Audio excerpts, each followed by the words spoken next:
Breakups are hard. They make everything feel heavier, even when you know it's the right decision. I had been trying to get my life back together after ending a relationship that had lasted for almost 2 years. It wasn't messy. It wasn't dramatic. We just weren't right for each other anymore. Still, it wasn't easy. Some days it felt like every single thing reminded me of him. I had been sticking to no contact, trying to tell myself it was the healthiest way for both of us to move on. But no matter how many days passed, the silence between us felt like a weight I couldn't shake. There was one thing I missed most about him, though: our late-night drives. It was our thing.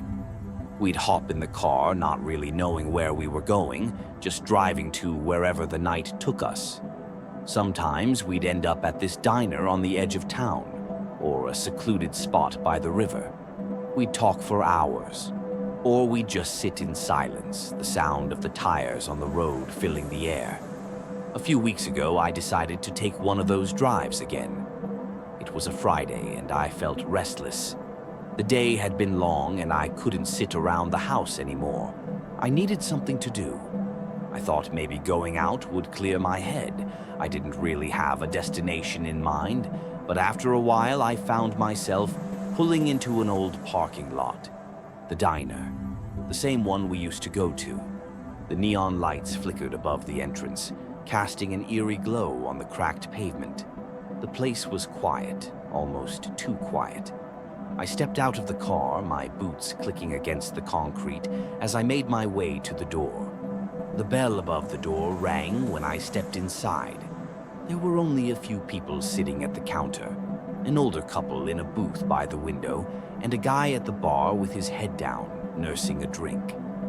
I took a seat at the counter, far enough away from the others to be alone, but close enough to feel the familiar warmth of the place. The waitress, an older woman with tired eyes, walked over to take my order.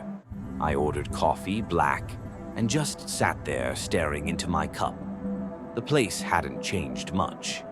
The same greasy smell lingered in the air, the same jukebox in the corner, though it wasn't playing. A single fan spun lazily overhead.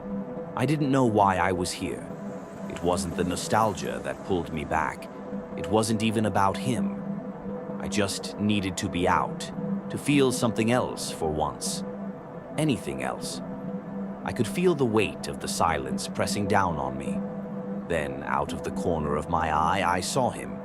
A guy, maybe in his late 20s, walking into the diner.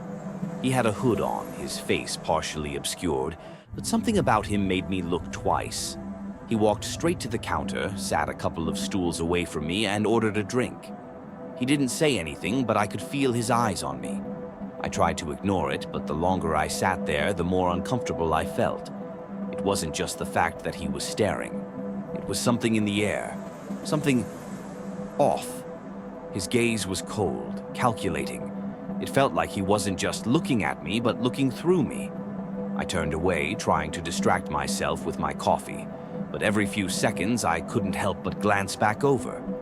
And there he was, watching. Finally, after what felt like an eternity, he stood up. He walked past me, and I caught a glimpse of his face. His eyes were dark, unblinking, and for some reason they made my stomach drop. He paused, then turned to me. "Hey," he said, his voice low. "Do you want to get out of here?" It caught me off guard. I wasn't expecting it. I didn't want to go with him, but I couldn't seem to find the words.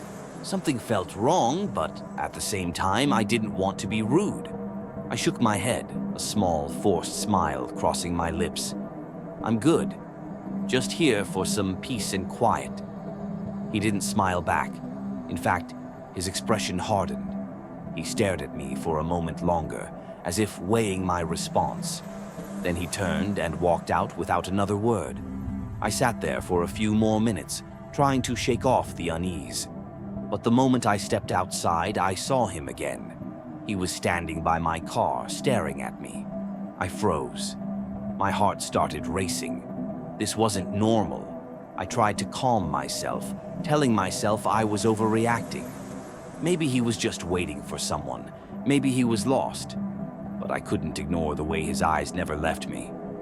I pulled out my phone and dialed the first number that came to mind, my best friend. She didn't answer. That's when he took a step closer. "I told you," he said, his voice eerily calm. "We could have had a good time tonight." I backed away, my legs trembling. "Please just leave me alone," I said, but my voice barely came out as a whisper. He didn't respond. Instead, he reached into his pocket and pulled something out. I couldn't see it clearly at first, but then he flicked it on. The glow of a knife. I didn't know what to do. I was frozen. My instincts screamed to run, but I couldn't move.